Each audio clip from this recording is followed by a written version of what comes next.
Well, good morning, friends, or good afternoon, or good evening, whatever the case may be for you. Amanda Roop here. Again, today I want to discuss a topic with you titled Dealing with Uncertainty or Living with Uncertainty. So, uncertainty is inherent in life, it's just going to happen. It's the reality of our everyday existence, even though we resist change and we don't like dealing with uncertain times. It's a given that we are going to, time and time again. Random events happen, global pandemics, family situations, personal situations that we have doubts about and we have dread about, and that definitely catapult us into a state of anxiety because as humans, we want to know the future. So what we have to do is we have to prepare for uncertainty. We have to use certain techniques and certain strategies to reduce our anxiety about the future and deal with the fallout. We think of uncertainty sometimes as the enemy, and we often think that if I can get to a different stage in my life, if I can get that new job, that new home, if I can enter into that new relationship, then things will be okay.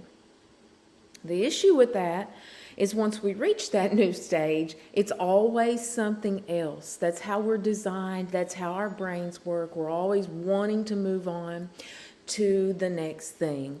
And if we're constantly worrying about the next thing that might happen, we're living under a never-ending threat and causing ourselves stress that's going to affect our workplace, our health, both physical and mental, and of course our journey in recovery and our relationships. So how do we tolerate the basic idea of uncertainty without making it the enemy?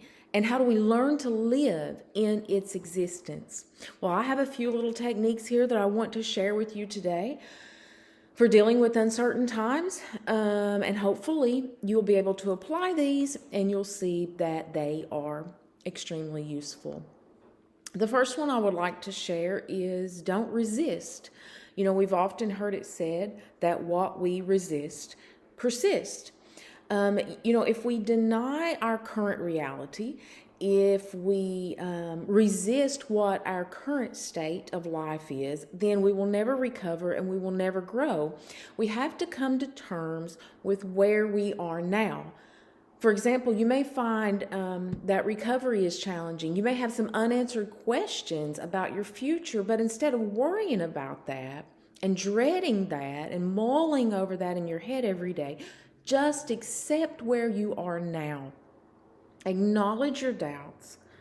Give yourself permission to feel all of the feelings, and this will allow you to progress and move forward on your journey.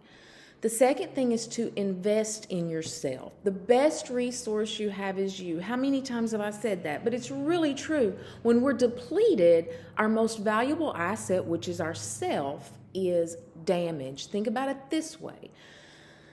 Let's say you have a vehicle and it's the only source of transportation that you have for getting back and forth to work. And you use that vehicle much like your bodies every day.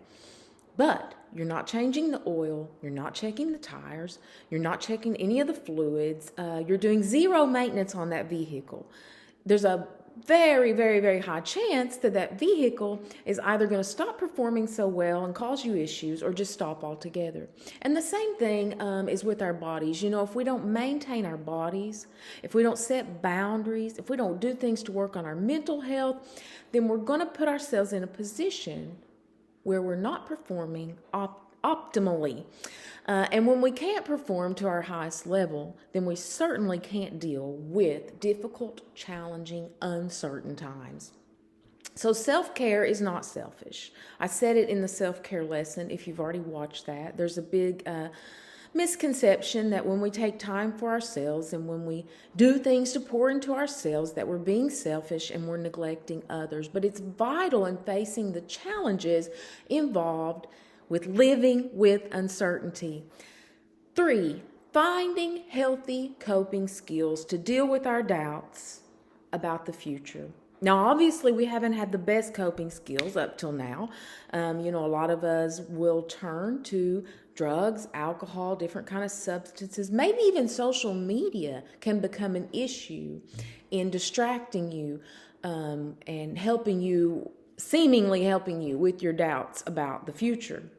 But if we can get into a practice of journaling, of meditation, of things that really foster good mental health and good physical health, maybe finding movement that we enjoy, reading books that are positive and encouraging, community service, helping others, and just taking the time to rest.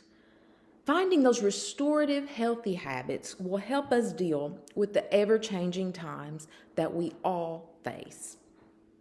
4, don't believe everything that you think. Don't buy into all the intrusive negative thoughts that your brain is telling you. Replace those thoughts with positive affirmations, which I'm going to do, customized for dealing with uncertainty later on in this lesson. Use those positive affirmations. Because when we believe the stressful thoughts, when we believe the anxious thoughts, we tend to react as though it's really happening. Emotionally, we'll start thinking about a situation, worrying about our future, worrying about our families, worrying about our own mental health, our own recovery, and just, the futuristic, catastrophic thinking that we all can have. And if you notice that heart rate goes up, maybe we start to shake, maybe we get sick at our stomach. So it's proof that your brain really doesn't know the difference between what you're thinking and that lived experience. So let's give our brains something good, some good food for thought. Let's not grieve things that we actually haven't lost. And let's not panic over things that haven't actually happened. Keep the positive affirmations going. Reduce the negative self-talk. And try to think as positive of thoughts as you can. And that leads to the next one, being present in the moment. Notice your feelings. Meditate, deep breathe, use grounding techniques, anything that will bring you into the present moment, because when you are in the present moment, it's impossible to think about the future. It's impossible to have that the sky's falling, the building is on fire, what is going to happen kind of thoughts, because you're in the present moment. It will help you have a calm and realistic perspective on your situation. If you ask yourself, here's the present moment, are all these things that I'm thinking about, are all these things that I have doubts about happening? No. So bring yourself back into balance. Bring yourself back into the present moment. The next one is you are your own resource. There again, I'm saying it again. We act as though we're powerless, right? And we get trapped in these narratives that leave us angry and helpless. We kind of start hoping that other people will come and rescue us. And the fact is that nobody can really ultimately change your life but you. So when we drop our fixation on the problem, when we stop complaining about the problem, and we focus on the outcomes that we desire, and we realize that we have all this inner strength, all these great traits that we can tap into and be our own resource, then we can gain in the situation, and we can make the best of our situation using what we intrinsically have. And the very last one I want to talk about is just finding meaning in the chaos. Meaning and purpose are well springs of hope when our world feels scary or when our world feels uncertain. Knowing that we have a purpose, knowing that we have a meaning, knowing that we have a future, even though we don't know what all the details are, can ground us better than anything else. Don't just wait for the ordeal to come or the current ordeal to be over. Don't be resigned to misery and wait for the situation to resolve itself. What have you always wanted to do? What's your dreams? What's your desires? Live that out despite the uncertainty. Hey, sometimes we're not going to know the whole game plan. Sometimes the coach is not going to tell us what to do next. Sometimes the future is uncertain. We don't know what's going to happen to our health, our family, our friends. Is there going to be another global pandemic? Am I going to be locked down for another year? We just don't know. Yeah? But what we can do is live our best lives despite those doubts and despite those uncertainties. I once heard a spiritual teacher say that certainty is the opposite of faith. Think about this. If you already know what's going to happen, if you're certain about everything, then why do you need faith, right? So let's just be grateful for the uncertainty. Let's be grateful for the doubts because it's a vehicle to use our faith and a time when our faith will be put into practice and it will grow. We need to sit with uncertainty. We don't need to run from it. It's inevitable. We can't have everything planned out. We can't have control over everything. Things are going to happen that's beyond our control. So we have to let ourselves feel all the feelings. We have to sit with the uncertainty sometimes. Acknowledgement brings confidence and courage.